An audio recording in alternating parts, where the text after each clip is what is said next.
Good morning, everybody. Are you able to hear? Is the voice okay? Voice and video, is it okay? Yes, sir. Okay, thank you. Let's proceed with what we were doing last time. We were looking at assembly programming of the MIPS processor. And the idea was that to learn the instruction set architecture, we ourselves need to be assembly programmers. Whatever an assembly programmer needs to know roughly defines the instruction set architecture, and we are looking at the instruction set architecture of the MIPS processor. We were trying to understand how the different instruction types are stored in the processor. The register type instruction, as shown here, we have the opcode 6 bits. Then we have two source operands. 5 bits is because of the 32 registers, and the destination operand 5 bits. And there is a function 6 bit. So there are variants of each operation, like add and subtract are variants. And there is a shift amount for shift type of instruction, logical shift. And then the immediate instruction, 16 bits are there for address part, and there are two operands, RS and RT. RS is the source operand and T is the destination operand. It would have been nice if they called it as RD, but for some reason it's called as RT.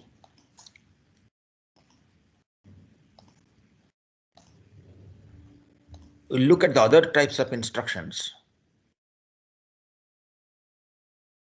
So basically the immediate operands here are 16 bits.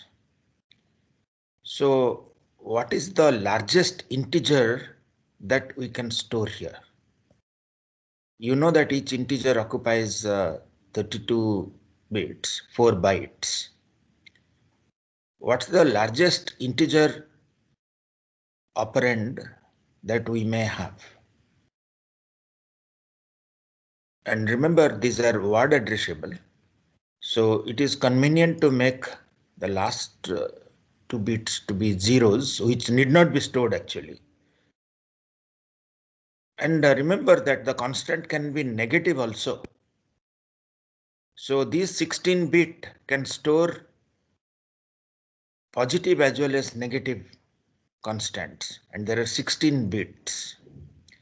And fortunately, this is not a byte level representation, because we know that the lowest ones will be zeros.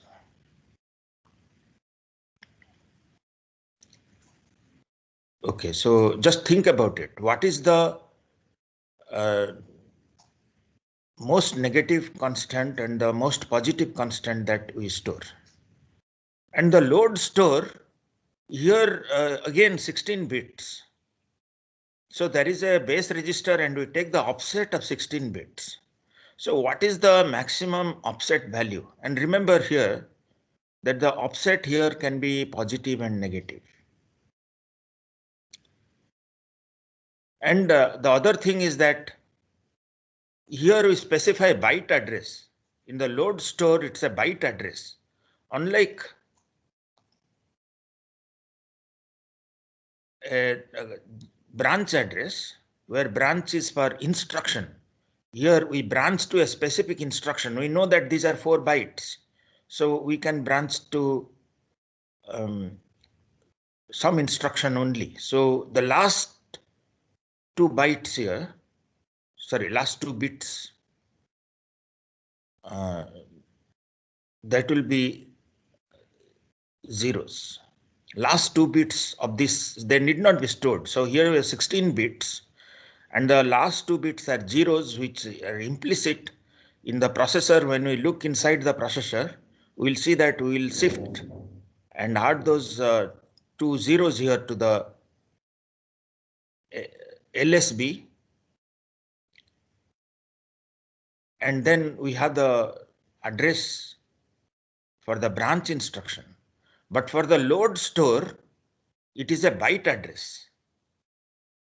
So giving you this work to compute what is the longest or largest number of instructions to which we can branch. Because the branch can be positive or negative. Similarly, the constants and the load store. And remember, load store is byte address. But what about the jump instruction, the long jumps? Here it's slightly different. See here, this 6 MSBs are storing opcode, and basically the jump address is stored in these 26 bits. And when we actually do the jump, we need to get these 6 bits from the program counter and add it here. So it is not really a relative, it's not really a PC relative addressing. The branch is a PC relative addressing because this offset, whatever address we get here, the offset and base register, we add that to the PC. The address that we get, we add that to the PC. I think we had seen that last time. So that's a PC relative addressing. But what about the long jumps? The long jumps, just we get these 6 bits and just put it here, and the rest is in the target. This is the address. So it's not really a relative addressing. We don't add it. We just take the largest 6 bits. So we call it as the pseudo relative, pseudo PC relative addressing. It's not really a PC relative addressing. And the other thing to note here is that whatever address we get, so basically there is a range to which you can jump. So the range is defined by 0 to 26 bits. And also think about what is the largest range to which the jump will work, the long jump will work. But you might have a question that what if we write a large program, tens of thousands assembly instruction, and then how will the branch work there? Because here it is both positive, negative, offset, and also the 16 bits only. So on a first computation, 2 to the power 16, and then half goes positive, negative, offset.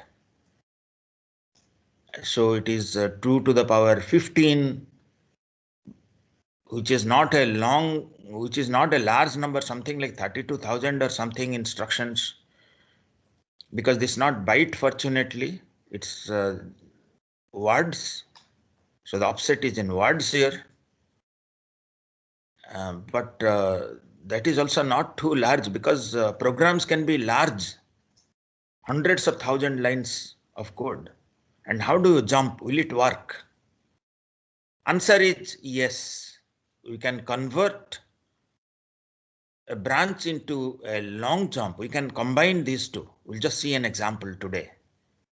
Even though we'll not write such large programs here in this course, but just for our understanding that how it can be handled. Now let's look at some example formats. ARD is the opcode 0, and then the 3 registers are encoded here, and the shift amount is 0 for this instruction, doesn't matter, we don't use it. And 32 with 0 opcode implies add, and 34 with 0 opcode implies subtract. And the load word, check here, load word, 35 is the opcode, and then we have this base register as 18 and the offset as 100. So the base register is S2, which is 18, and S1 is the destination register, and the offset is 100. Now let's look at the jump instruction. As I was saying, that 26 bits are there for the jump address, and the rest of the 6 bits where the opcode is specified, that is obtained from the PC, and the MSBs here are appended to these 26 bits from the PC. The jump and link, we'll use today the jump and link for procedure call.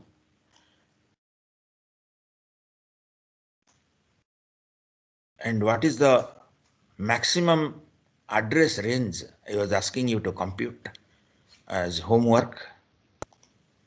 Now let's look at conditional statement. A C conditional statement, if I equal to J, then F is G plus H, else F is G minus H. And here, so this is basically a simple conditional statement. If I equal to J, then F is equal to G plus H, else F is G minus H, and then it exit. Now, before the code is executing here, we have these register storage of these variables. We have used load word or whatever, and we have loaded F variable in S0 register, G in S1, H in S2, I in S3, and J in S4. Now, what will be the MIPS code? How do we write the MIPS code for this? Okay, I and J are compared. I and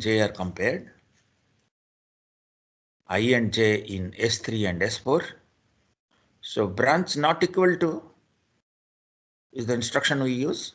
If S3 is not equal to S4, we jump to else part. Otherwise, we do the addition G plus H and store the result in S0, that's F, and then jump to exit. Fortunately here, as I was saying, the assembler takes care of computing the exact address to put here.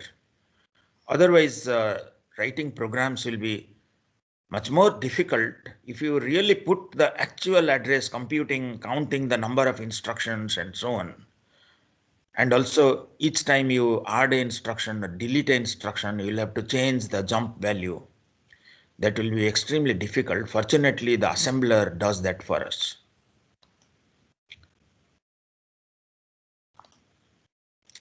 Now let's look at a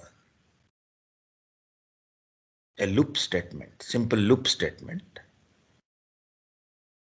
The problem here is that we have an array, we call it as marks array. And we have the student marks sorted here. There are many students who have got 100 out of 100. And then students have got 90, 85, 75, etc. Now we want to write this small program where we'll compute how many students have got 100. The C snippet for this will be while marks is equal to 100, I plus equal to 1. Now, how do we write the MIPS code?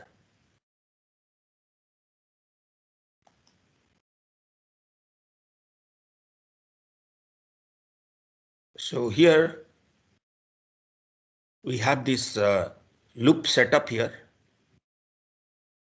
jump to loop. And if the loop condition is satisfied, that is here we are checking, branch not equal to S5 stores 100. S5 stores 100, see here. And the address of the array is stored in S6. And I, which is both used as the loop variable and also the number of students who have got 100 mark, is stored in S3. Initially, S3 is 0. And in the loop, we are shift left logical, SLL, S3 and 2. These are the operands. So what will T1 contain? T1 will contain I into 4. So if the S3 register contains 1, then T1 will contain 4, because the addresses will be some base address and plus 0. That's the first one. Base address plus 4 is the second entry. Base address for plus 8 is the third entry. Base address plus 12 is the fourth entry, and so on. So each time we are multiplying I, which is stored in S3, by 4. That we achieve by doing SLL, $T1, $S3 and 2. And then we add the offset with the base register. The base register is in S6 to get the actual address.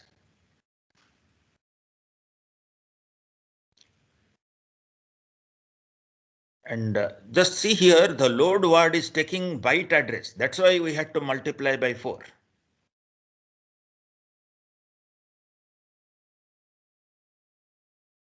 And here we get what was stored in the array into T0.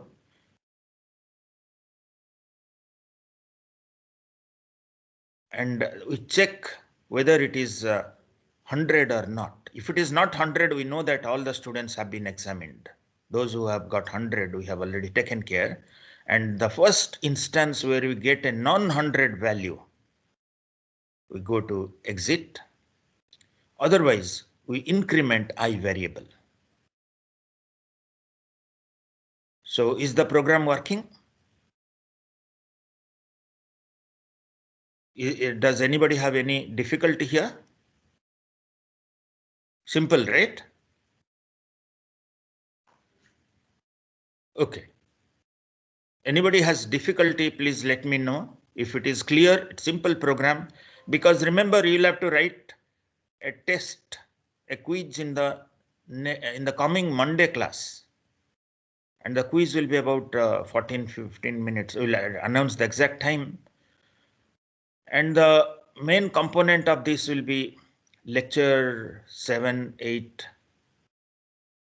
9. The main components will be lecture 7, 8, 9, where we had started discussing about the MIPS instruction set architecture and assembly programming. Now let's look at the jump instruction. As I was saying that the jump instruction, there is a span of addresses to which we can jump. It's not PC relative, as I said earlier. Now let's assume the same code, what we had written the last slide, we've taken the same code. And the code is loaded at memory location 80,000. We have the shift left instruction. 80,004 is add instruction, etc., etc. And see here, the shift left and ARD both are arithmetic instruction with 0 as the opcode. I mean, they don't have to really remember the opcodes for the instruction. That we don't need. Even assembly programmer does not need, because you'll have to write assembly code and not machine code. But just out of curiosity, just saying that the ARD and the shift left, they both of them have 0 as the opcode, but the function type differs. The shift left has 0 as the function code and this has 32, and the shift amount is given here. Just check here 2. And similarly, you have load word, etc. Now we have jump loop, where the loop will be computed by the assembler and will be put here in this field. How much value will it put? Okay, the program is at 80,000, and as I was saying that in all jump instruction, branch instruction, etc., the lowest 2 bits, the least significant 2 bits are zeros and therefore not stored here. We just store here the word address 20,000,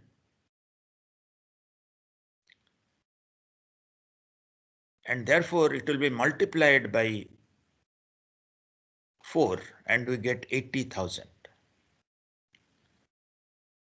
And similarly, when we branch here, we can branch in this direction and we have 2 here, and that is again multiplied by 4. And but since this is a PC relative addressing, by the time the address is computed, the offset and base address is computed, that is 2 into 4 is 8. By that time, the PC is already incremented. I think somebody had asked me this question last class or before that when is the PC incremented?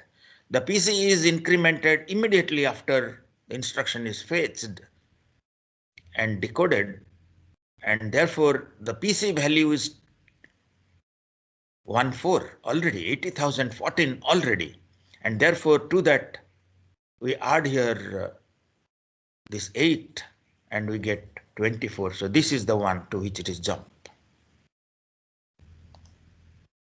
Now let's start writing some code for procedure call.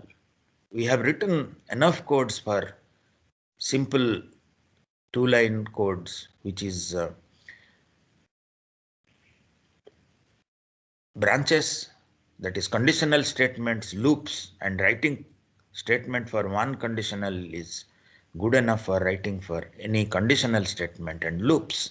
Now let's do the procedure calling, and we'll also write those code for loops, conditionals, and so on.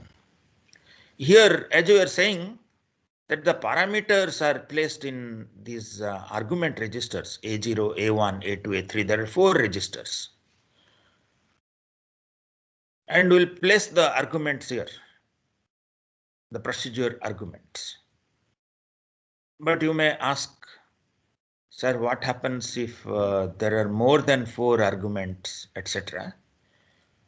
Right now, we are looking at simple programming. Let's not burden our mind with more complex things. Let's understand this well.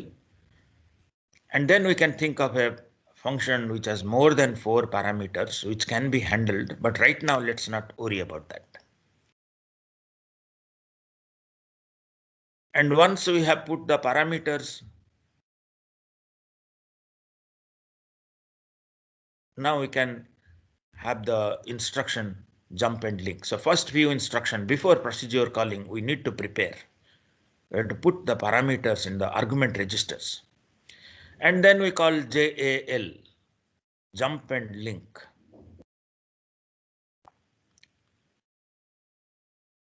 So that will transfer to the procedure.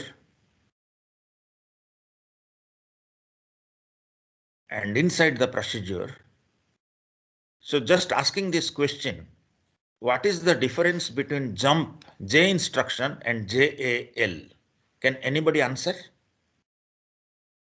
What happens, this difference between these two instructions, J and JAL? Can anybody answer? Remember, there are marks for answering. We note down the names. So like the number of instructions that can be jumped is different for both the versions. So this is Ambuj, right? Yes, sir. Well tried, but sorry, no.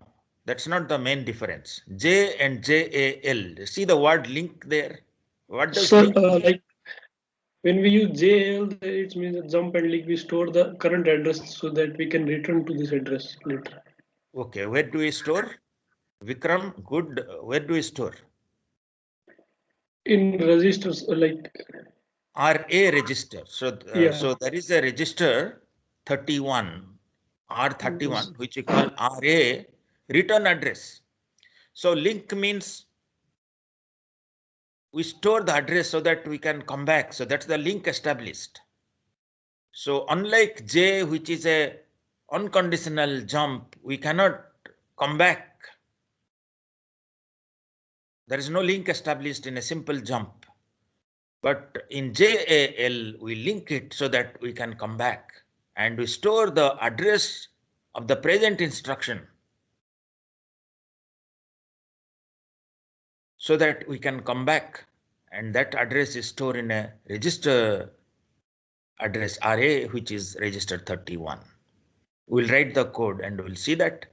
And once we are inside the procedure, if we want to disturb any saved register, then we'll have to push them onto the stack. So that's how we acquire the storage. We'll see in a small program now. And then we do the operations. And whatever we had pushed onto the stack, because the saved register we should not disturb. Otherwise, the calling procedure will get affected.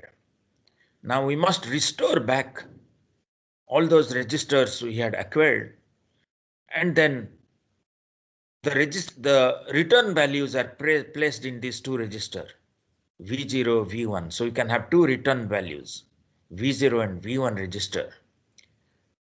And of course, you can ask, what if there are more values to be returned and so on? Let's not worry that right now. Let's write small programs that can be handled when we can want to return more values. And once we have stored the results in the V0, V1 register, we give this instruction JR. So JR register, it takes the saved PC value from the register 31 and then sets the PC to that value. So just to summarize, we have the arguments placed in A0 to A3. V0, V1 are the return values. And inside the procedure, we are free to use T0 to T9. These are temporary. Even we disturb these values inside the procedure, no problem. But S0 to S7, if we use inside the procedure, we must save the value that was there in a stack. And then before the procedure ends, we have to restore those values. So this is a discipline we have to follow religiously, because you may think that in my program I have not used S7 in the calling procedure and therefore I will use in the procedure itself. But then later you will get problem if you do that, because someday you may also use S7 in the calling procedure and you will forget here. So as a discipline, we'll always save these registers into the stack and restore them before returning the call. And GP is the global pointer for static data. In the small programs that we will write, we will not use static data, which are accessible to all programs. Global data or static data, we will not use them. The stack is where we'll store all these saved registers. We'll store in the stack, and you will use $SP as the stack pointer, which is the register 29, and we'll push to the stack. And see here, the register is only having the pointer where it will be stored, but where exactly is the values getting stored? It's in the memory. The values will be stored in memory, and the address of that memory location is given by the stack pointer. The frame pointer will not use, and of course the return address will be stored in RA, which is register 31. Now let's look at the jump and link. This is how we'll call the procedures, JAL, and we'll give a label of the procedure. And as soon as we give the instruction JAL, it's when it is executed, it will put the address of the instruction following this instruction in RA, because once we return, it will start executing from the next instruction. And then it does a simple jump to the target address. And while returning the procedure, we'll have JR. And when we do the JR, it will take the register, the saved PC in the RA, and it will jump to that. It will simply copy the array contents to the program counter. And also, if we write the switch statements, we'll use something like this. But in our simple discussion here, we will not use switch statements. Case switch statements will not use. We'll have simple if then else. How to use the array register for switches, etc. We will not discuss. Now let's look at the stack where the values are saved. The stack grows downward. So each time we want to save some value, we'll have to subtract 4 from the stack pointer. And that makes a place. When you subtract 4, the stack progresses downward by 1 word. And there we'll copy the value that we want to save into the stack. So the stack pointer at any time will show what was the last value that was saved. And if we want to delete some value, we'll read the value that the stack pointer is pointing to, and then we'll add 4 to the stack pointer. So the stack pointer always points to the top element of the stack. And now let's write a small procedure. Simple procedure. It's a leaf procedure, meaning that it does not call any other procedure. So this is a leaf example. Takes 4 parameters, 4 integer parameters, int g, int h, int I, int j. And GHIJ, before we can write the routine for the procedure, they will be available in A0, A1, A2, A3 registers that we had seen. And there is a local variable here as f. And f we can use as a temporary, one of the temporary registers. But just to illustrate how to use the saved registers, we'll use a saved register here. But before we can use the saved register, we have to push the current content of that register into the stack. And then we'll do this operation. We all know how to write assembly code for this. We had already written the same code for f is equal to g plus h minus I plus j. We'll first compute I plus j and g plus h in temporary registers, and then do a subtract operation and store f. And then we'll copy that into the V0 register. And then we call the JR.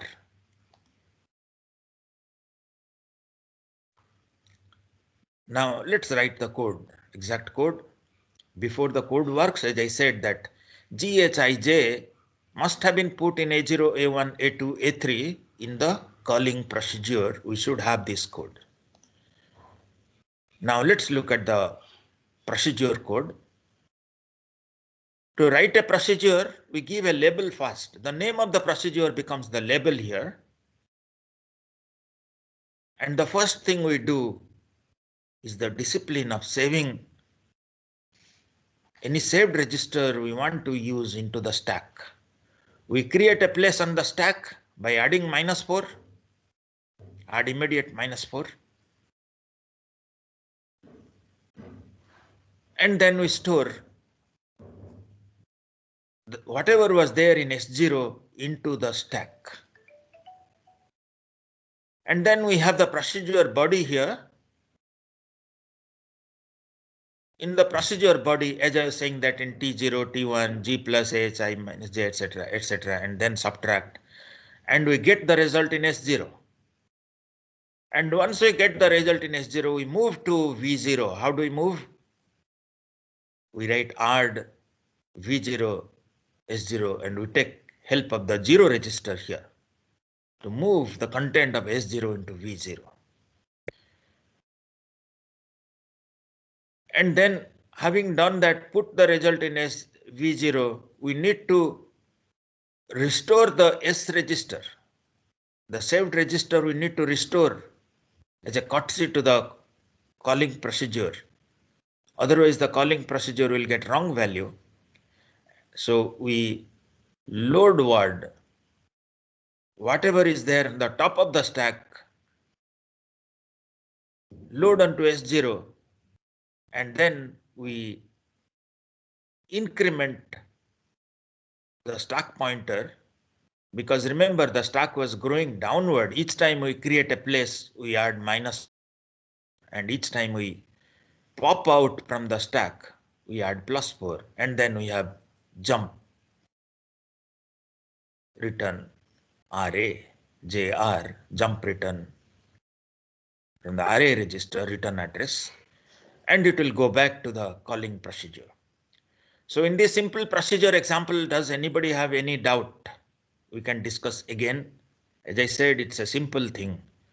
Just and here for this simple, we need not have saved the register content, just to illustrate that how saved register can be used. I have written this code, but we need not have these 4 lines. So it will basically be these 4 lines here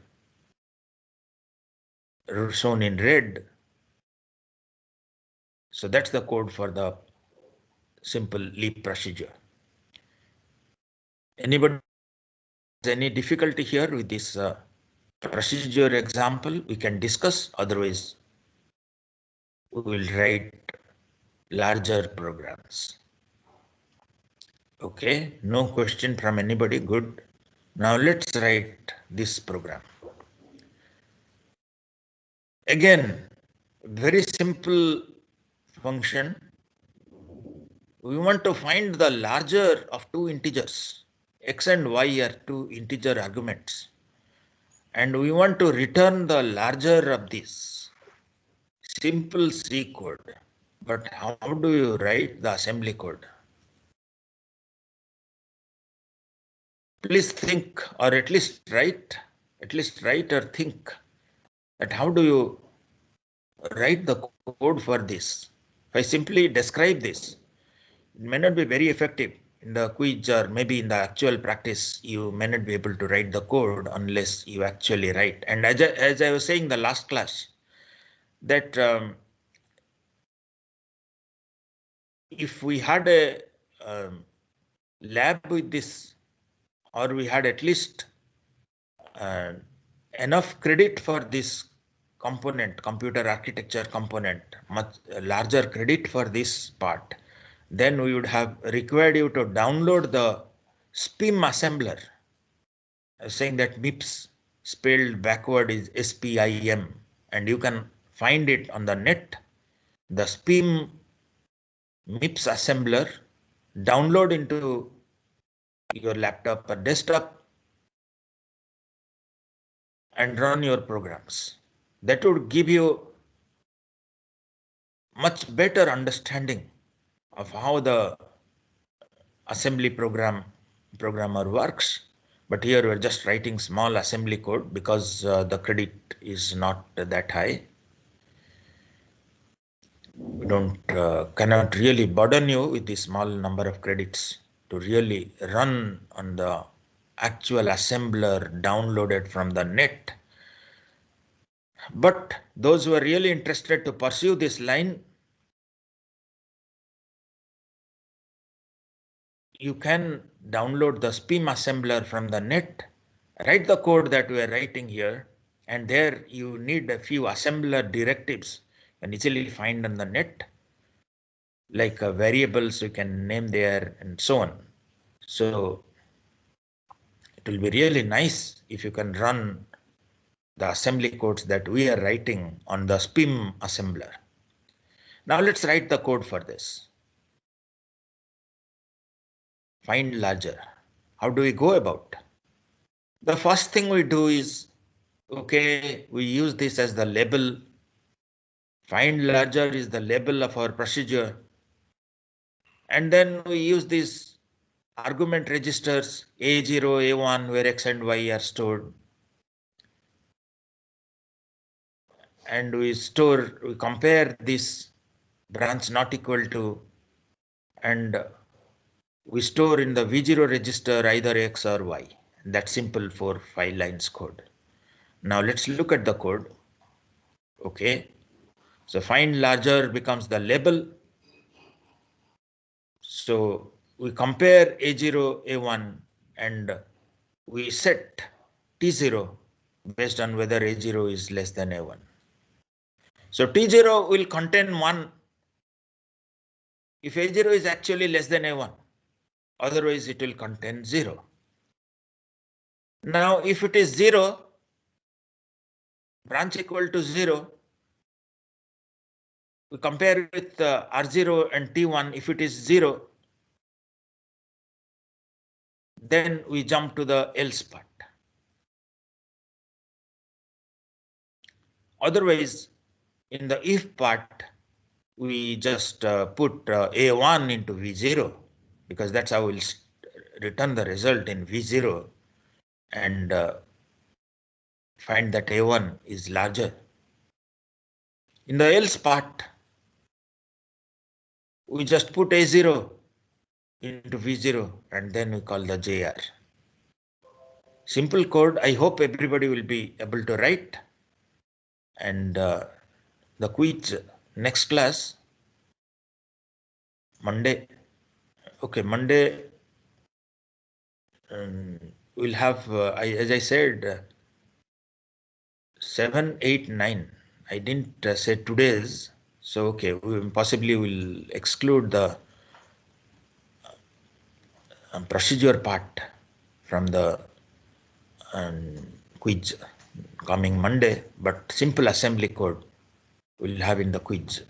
But this we'll have in the next quiz and the procedure writing on next week Monday. So this coming Monday we'll exclude procedure writing. So far we have been looking at leaf procedures. Those who don't themselves call other procedures. But what if these are non-leaf procedures? They call other procedures, or maybe they're recursive procedures. They call themselves. How do we do that? Now, here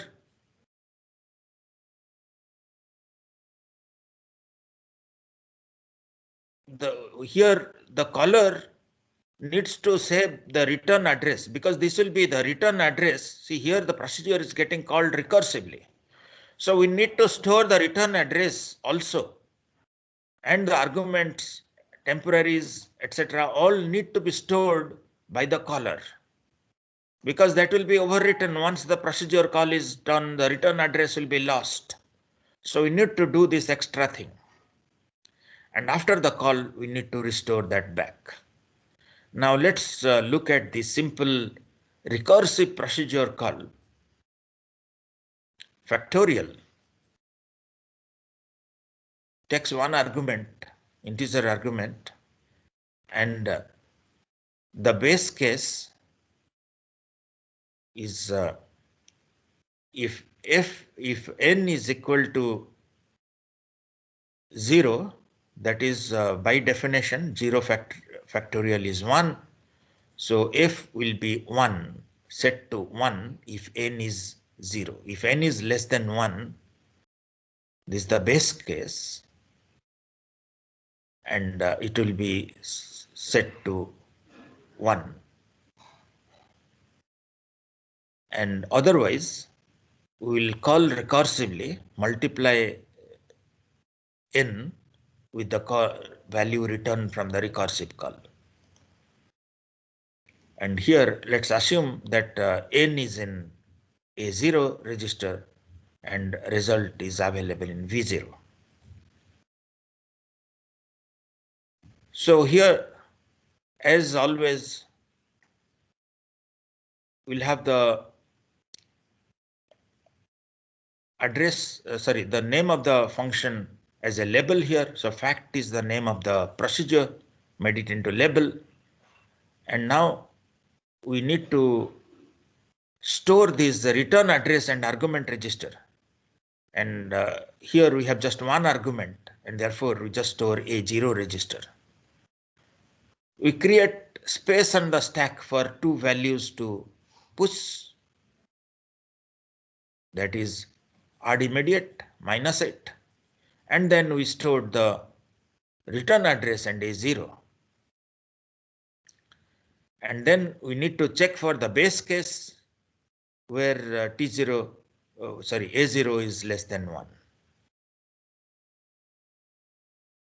And if it is less than 1, so it is 0, then we will store 1 in V0 and we'll restore the stack pointer and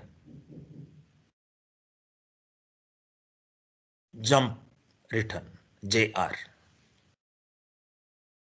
On the other hand, if it is non-zero,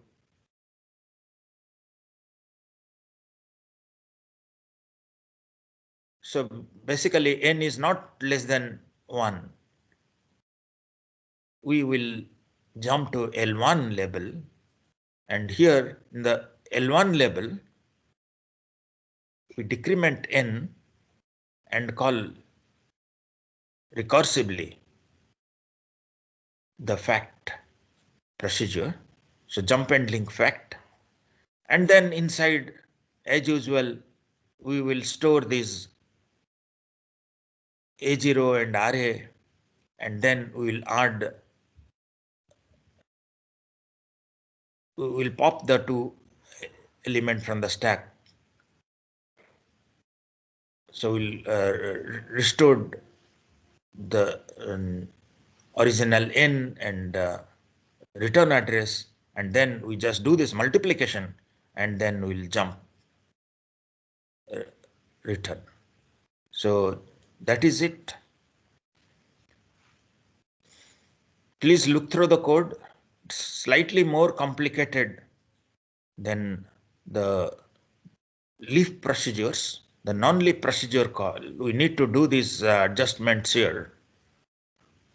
In the calling procedure, we need to store. Each time we have the recursive call, we need to restore, and so on. Please read through the code, simple code, should be able to understand. Any questions here?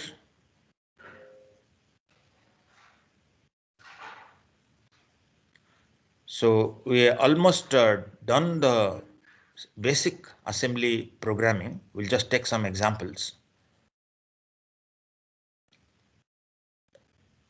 Before that, let's look at how character data is handled.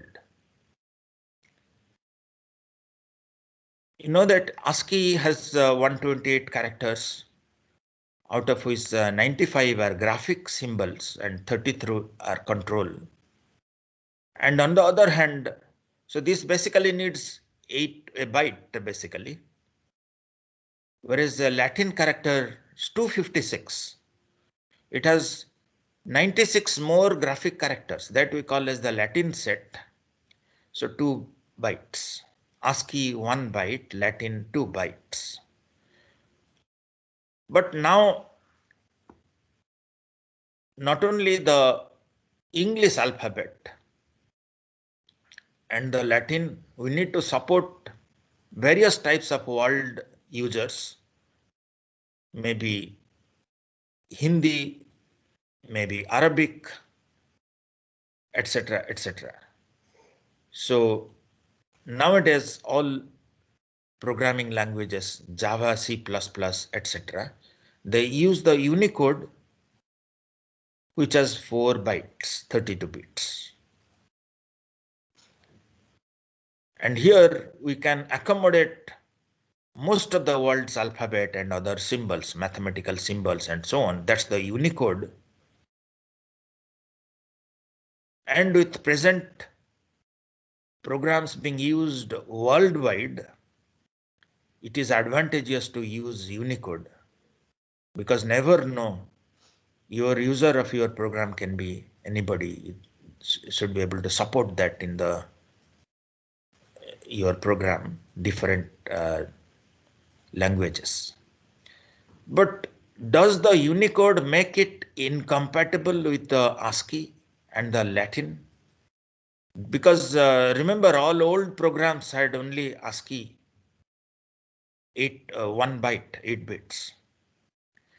Fortunately, the way the Unicodes are designed, the Uniform Translation Format, I think that's the full form of UTF.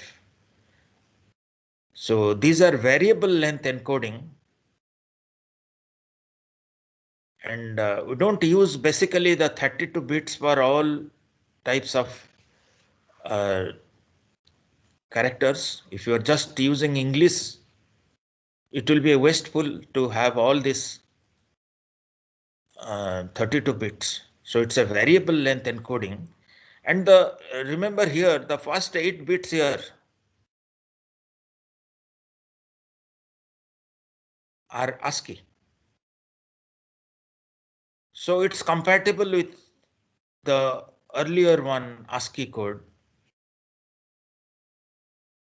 And we have no difficulty when we compress. I mean, we just use English and we don't have any performance problem, penalty. We just use these 8 bits.